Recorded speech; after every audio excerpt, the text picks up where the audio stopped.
Hello my beautiful people, you are welcome back to today's tutorial. How are you all doing? So you guys can see what we have on our screen. So in today's class, we'll learn how to make this structured detail using crinoline and wrestling bone or plastic bone.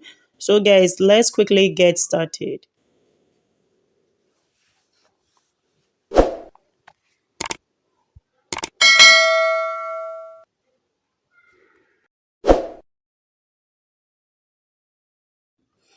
So we have our required materials on the table here.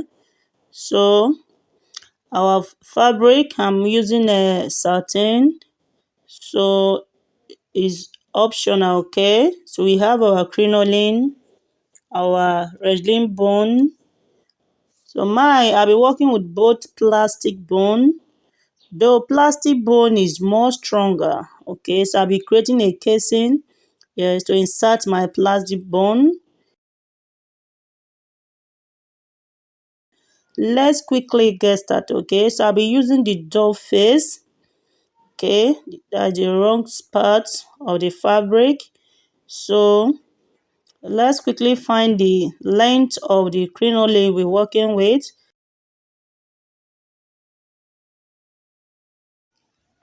You place your tape this way, is into two here, that is folded, that is the crinoline. So you place your desired length. Mine is 35 inches. So I will cut out this part. So let me introduce the tail. So this is collar stay, the strongest one. If you're making your collar stay, just add it to one piece. That the part you'll be using as the wrong piece. That is the part that will serve as your lining. Okay. So the width is 3 inches. Okay. For the first style. The second style, the standing one, you will use the length of the width of 2 inches. Or is multiple there. So you place 4 inches or 3.5 inches thereabout is into fold. Place the length and add 2 inches for the allowance for the stitches. You'll be attaching it on your top, the center of your front piece. Okay, to the center of your back, that before your zip allowance. So cut it out this way. So let's put this aside. So take it to a sewing machine, run a straight line stitch to secure it. So you can see, if you are making use of interfacing, as though stay, add it first before doing that on the part that you choose as your lining. So I'm done stitching on it. I'm not making use of collar stay. Okay, because it's double. The crinoline is into two. So pull it out this way. Give it a very nice press. So you can see what I'm doing. So the wrong side, the part that will serve as your lining, you can see how I place it. So the stitch line is at the middle, that is at the center. So you place it this way, secure it.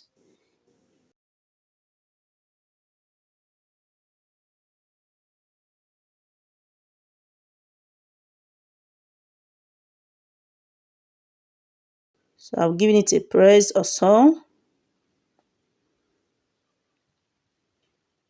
So when you are through this, how you fold it to stitch it. So I've finished stitching it.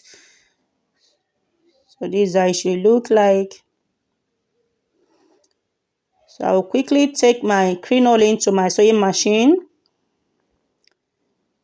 Stitch at the tip, give it a very nice press and show you guys. So you can see guys, I'm through. Trim out the thread. See how last it is. So it's time to insert it now. But before that, I have to do the hemming to avoid that sharp edge. So I introduce my bias. place it this way, stitch to just hem it, that is all. Okay, so through. So it's time to insert it now.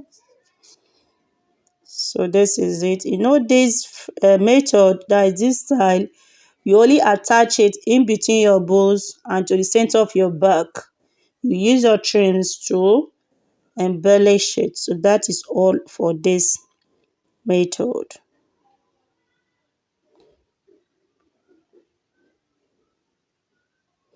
So you also decide to make use of a regling bone, yes, at the edge.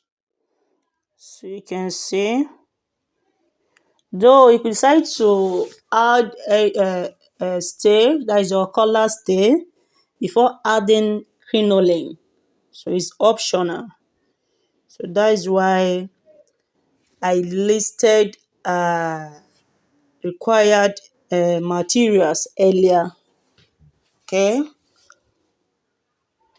so close it up this way to stitch.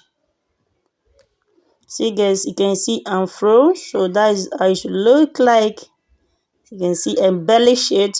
No, that's only what we have here. So that is all for this part. So let me show you guys the process for the second method.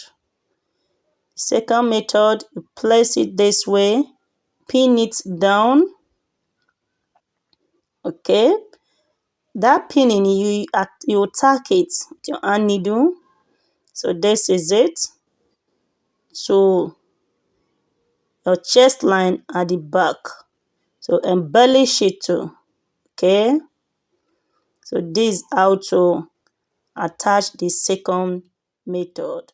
So, and you need 2 inches with crinoline while working on this second method.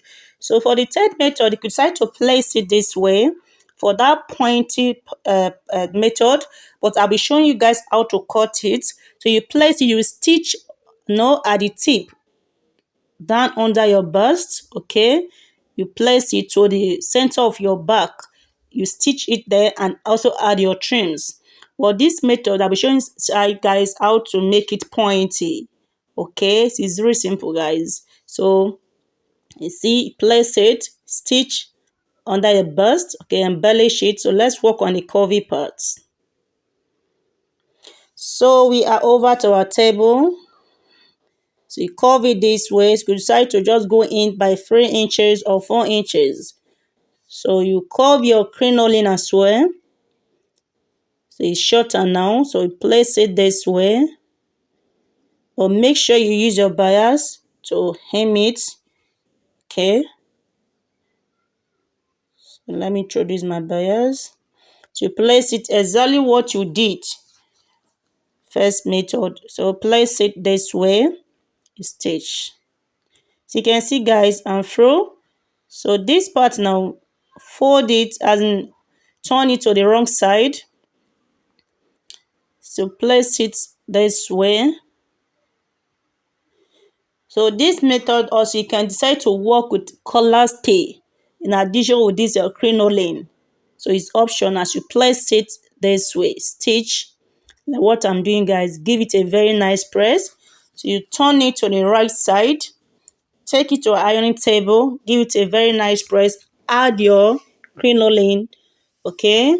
So pull it out this way.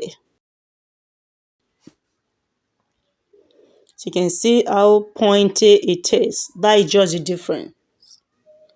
So let's insert it.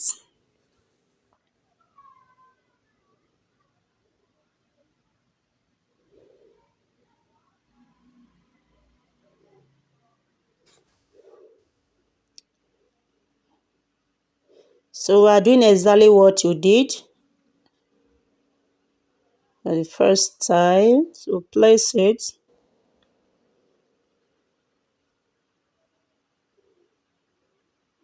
So meet that sharp edge, that pointy part.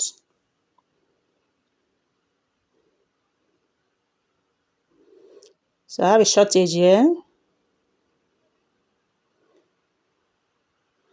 So you can see I'm done ironing it. See how pointy it is. So this is how to place it. Okay. See how pointy it is.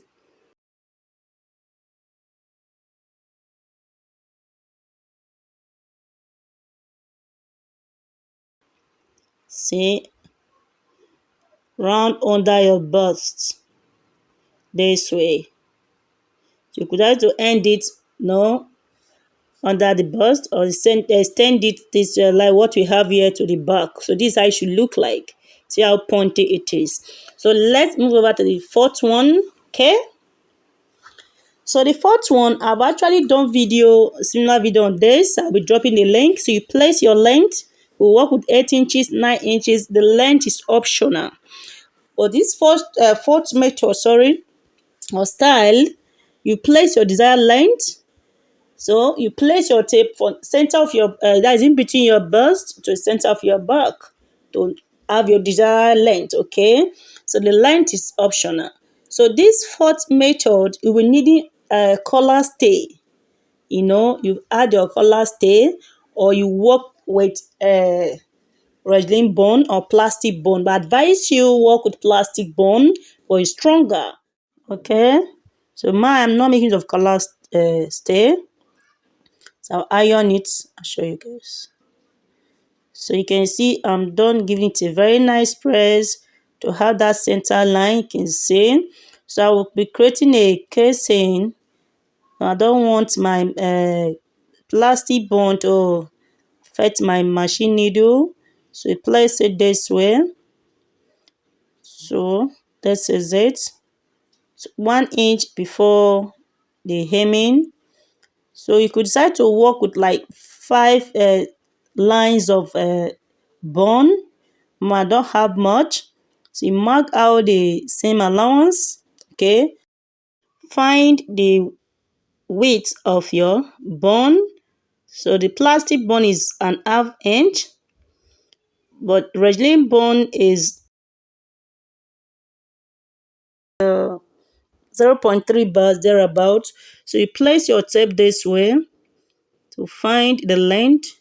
I will just working with just 3 bones. First step, second step, but you can do with 5 lines. Okay, so I'll be creating a casing. I don't want my plastic bone to affect my machine needle because I don't have much of a resin bone. Resin bone, you can stitch on it. So I will create a casing. So you can decide to use same fabric or use your bias. So you can see I'm through. So you place it this way. You insert it. We did all this on the wrong side. That is part that is going to serve as our lining. Sorry, I should have mentioned that earlier. So you can see how beautiful it looks. So I use my bias. So insert it this way. Okay. Give it a very nice press. Flip it over and stitch to close it up, and that is all. Okay, embellish it. So you see what we have. I don't have much bone, so I would have placed more 2 lines. Okay, so with this method you can work without collar stay. Yeah, if you have enough resin bone or plastic bone, but advise you use a plastic bone, is stronger. So you close it up this way to stitch. I've said that earlier. With that 0.5 inch that we marked earlier. So pin it down this way. Pin it. You stitch. So we are through. So imagine I've used up to 5 of this boning. You can see how beautiful it looks. So add your hemming gun while iron so that everything will relax properly. So for those that would prefer to work with a collar stay, add your collar stay on the part that will serve as your lining, okay? So that is it. Insert it this way before adding your boning, okay? You could side to, but if you are working with a resin bone, there's no need to create a casing. But if you are working in plastic boning, if you don't want your plastic bone to damage your needle, create a casing for that, okay? So that is all. So you can see how beautiful it looks. So please find it interesting. Click on like button. I love you all. Bye for now.